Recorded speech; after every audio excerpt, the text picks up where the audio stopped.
لیکن میں تو یہی کہتا ہوں تو ادھر ادھر کی نہ بات کر، یہ بتا کہ قافلہ کیوں لٹا، مجھے رہزنوں سے گلا نہیں تیری راہبری کا سوال ہے، دل کے پھپھولے جل اٹھے سینے کے داغ سے، اس گھر کو آگ لگ گئی گھر کے چراغ سے۔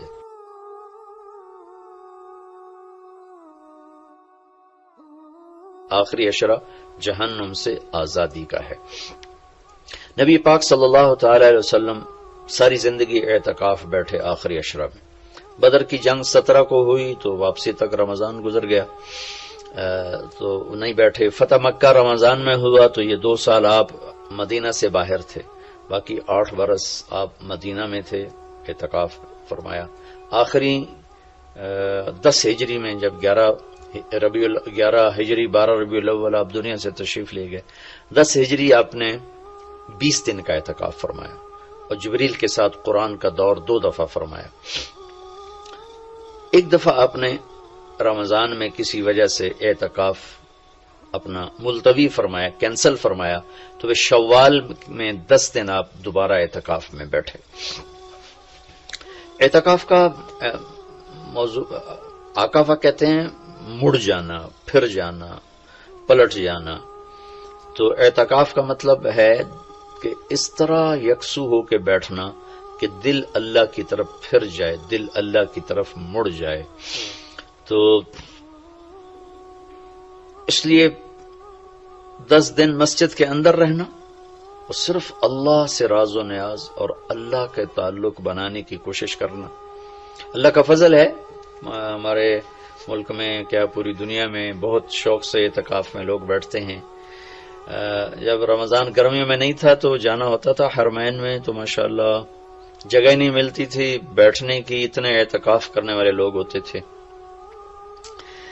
جب کوئی چیز رسم بن جاتی ہے تو اس کی روح نکل جاتی ہے، روح نکل جاتی ہے۔ اعتکاف کا مطلب ہے خلوت میں اللہ سے تعلق بڑھانا، لیکن جب وہ اعتکاف ہی ایک مجلس بن جائے اور اعتکاف بھی ایک بھیڑ بن جائے تو وہ اعتکاف نہیں رہتا، نہ اس کا وہ مقصد پورا ہوتا ہے اور نہ اس کا وہ اجر ملتا ہے جو اس پر رکھا گیا ہے کہ ایک دن کا اعتکاف جہنم سے 3 خندق دوری ہے، اور ایک خندق کا فاصلہ زمین آسمان کے برابر ہے۔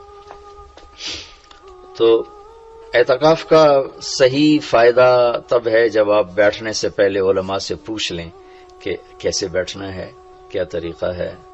ہاں، میں مسائل تو اتنی تفصیل سے یہاں نہیں بتا سکتا، کوئی اتنے لمبے چوڑے مسائل ہیں بھی نہیں۔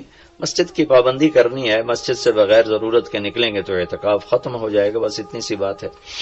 ہاں، ایک چیز جو اعتکاف کو بہت زیادہ خراب کر رہی ہے وہ یہ موبائل فون ہے۔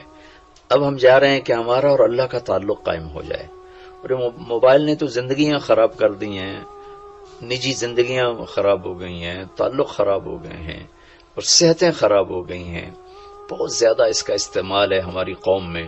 میں اتنا پھرا ہوں یورپ امریکہ میں، سوائے ضرورت کے کبھی کسی کے ہاتھ میں موبائل نہیں دیکھا۔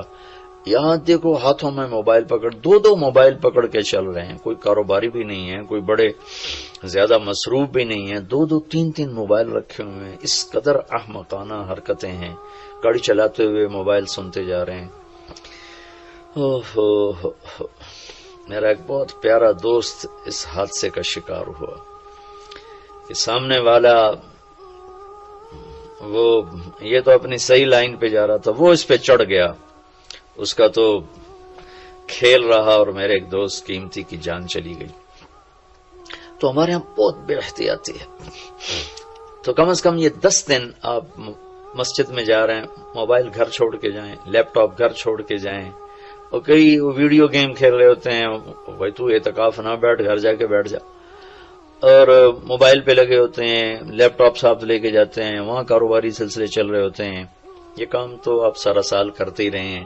یہ 10 دن اس لیے فارغ کیے جا رہے ہیں کہ میں ہوں اور اللہ ہو، جب تم میرے پاس ہوتے ہو گویا کوئی دوسرا نہیں ہوتا۔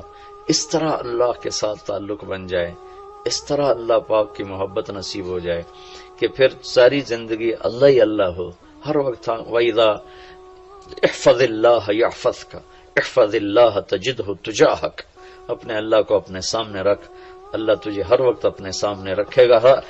ہم تو ہیں ہی اللہ کے سامنے، ہر وقت اللہ کو تو اپنے سامنے پائے گا.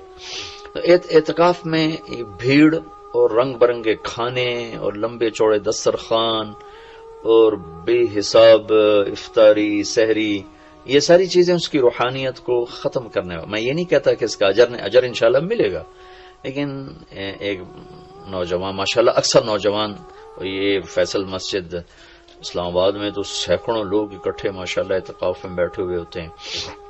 تھوڑی جو بھائی اعتکاف میں بیٹھنا چاہتے ہیں، یہ میری چند گزارشات کو ضرور سامنے رکھیں. موبائل لے کر نہ جائیں، لیپ ٹاپ لے کر نہ جائیں، وہاں زیادہ فضولیات، بے شک اللہ کے دین کی باتیں کریں بھی صحیح، سنیں بھی صحیح، دعوت دیں، دعوت سنیں، تعلیم میں بیٹھیں، لیکن فضولیات میں نہ لگیں، زیادہ وقت دعا میں لگیں. اور اعتکاف والے کے لیے یہ بھی ایک بہت بڑی فضیلت ہے کہ اگر یہ سویا بھی ہو تو اس کی عبادت کا ہی لکھا جاتا ہے. اس کا کھاتا، اس کا سونا بھی عبادت، اس کا کھانا بھی عبادت، اس کا وہاں آرام کرنا بھی عبادت. لوگ رات کو جاگیں گے تو ان کا جاگنا لکھا جائے گا، لیکن یہ اعتکاف میں سویا بھی ہے تو اس کا جاگنا لکھا جائے گا. اور 5 راتوں میں 1 رات تو شب قدر ہے ہی، تو انشاءاللہ ضرور نصیب ہو جائے گی. تو یہ چند ایک تھوڑے احتیاطیں ہیں، اگر اعتکاف میں برت لی جائیں تو ہمیں اللہ کا تعلق نصیب ہو. مستورات خواتین جو گھروں میں اعتکاف بیٹھتی ہیں تو وہ ایک کمرہ ہوتا ہے، ایک کمرے کو متعین کر لیا جاتا ہے، اسی میں وہ رہتی ہیں، اس سے باہر نہیں نکلتی. اسی میں انہوں نے دن گزارنا ہوتا ہے. وہ 10 دن گزاریں، 3 دن گزاریں، جتنے دن کی بھی نیت کریں. اللہ کے محبوب صلی اللہ تعالی علیہ وسلم ہمیشہ 10 دن کا اعتکاف فرماتے تھے، پھر ایک دفعہ 20 دن کا فرمایا. اور اس میں شب قدر ہے جو لیلۃ القدر خیر من 1000 شہر. ایک دفعہ آپ تشریف فرما تھے اور آپ نے بنو اسرائیل کے 4 انبیاء کا ذکر کیا جنہوں نے 80 سال اللہ کے راستے میں جہاد کیا. تو صحابہ نے کہا بڑے غم سے، یا رسول اللہ ہماری تو عمریں ہی 80 سال نہیں ہوتی. تو اللہ نے اسی وقت یہ آیت اتاری، لیلۃ القدر خیر من 1000 شہر، انا انزلناہ فی لیلۃ القدر وما ادراک ما لیلۃ القدر، لیلۃ القدر خیر من 1000 شہر. کہ میرے محبوب ہم آپ کی امت کو ایک رات دیتے ہیں جو 80 سال سے زیادہ بہتر ہے، 1000 مہینوں سے زیادہ بہتر ہے. تو 1000 مہینے تو 80 سال سے بھی زیادہ بن جاتے ہیں. تو کوئی خاتون، کوئی مرد، کوئی عورت، کوئی بچہ بچی، بوڑھا جوان، ایک رات، وہ 5 راتیں ہیں. آج کل تو ہمارے بچے سوتے ہی نہیں ہیں، ایسے وہ کمپیوٹر الٹے چل گئے ہیں کہ راتوں کو جاگتے ہیں، دن میں سوتے ہیں. تو یہ 21، 23، 25، 27، 29 5 راتیں اگر جاگ لیا جائے، کچھ قرآن پڑھ لیں، کچھ تلاوت کر لیں، کچھ ذکر کر لیں، کوئی نماز پڑھ لیں، کوئی دعا مانگ لیں. اعتکاف میں دعاؤں کا اہتمام کیا جائے. اپنے لیے مانگیں، اپنے گھر کے لیے مانگیں، اپنے شہر کے لیے مانگیں، اپنے صوبے کے لیے، اپنے ملک کے لیے، پوری امت کے لیے، پوری دنیا کے انسانوں کے لیے. ساری دنیا کے انسان، 700 کروڑ انسان ہمارے انسانی بھائی ہیں. ہمیں ان کے کفر سے نفرت ہے، ان کی ذات سے نہیں. ہمیں ان کے جرم سے نفرت ہے، ان کی ذات سے نہیں. ہمیں مشرک کے شرک سے نفرت ہے، اس کی ذات سے نہیں. ہمیں شرابی کی شراب سے نفرت ہے، اس کی ذات سے نہیں. ہمیں ظالم کے ظلم سے نفرت ہے، اس کی ذات سے نہیں. اللہ ان سب کو ہدایت دے دے، یہ جنت میں چلے جائیں تو ہمارا اس میں کیا نقصان ہے. وہ جنت میں جائیں گے، اللہ کے نبی خوش ہوں گے، اللہ بھی خوش ہوں گے. وہ جہنم میں جائیں گے تو اس میں ہمارا کیا نفع ہے. تو ہم تو سب کی ہدایت کی نیت کریں اور سب کے لیے دعا مانگیں. پھر جن کے مقدر میں نہیں ہے تو خود ہی اللہ کا غیبی نظام ان کو صاف کر دے گا. جن کے مقدر میں ہے اللہ تعالیٰ ضرور ان کے لیے خیر کے فیصلے فرمائے گا. تو دعاؤں کا اہتمام کیا جائے، اور خاص طور پر اس ملک کے لیے. یہ ہمارا دیس ہے، ہماری پناہ گاہ ہے، لیکن ہمارے اپنے ہاتھوں یہ لٹ گیا ہے، پٹ گیا ہے. سازشیں ہیں، فلاں کی سازش، فلاں کی ہوتی ہوں گی سازشیں. دنیا سازشوں کی جگہ ہے اور دنیا مکر و فریب کی جگہ ہے. لیکن میں تو یہی کہتا ہوں، تو ادھر ادھر کی نہ بات کر، یہ بتا کہ قافلہ کیوں لٹا. مجھے رہزنوں سے گلا نہیں، تیری راہبری کا سوال ہے. دل کے پھپھولے جل اٹھے سینے کے داغ سے، اس گھر کو آگ لگ گئی گھر کے چراغ سے.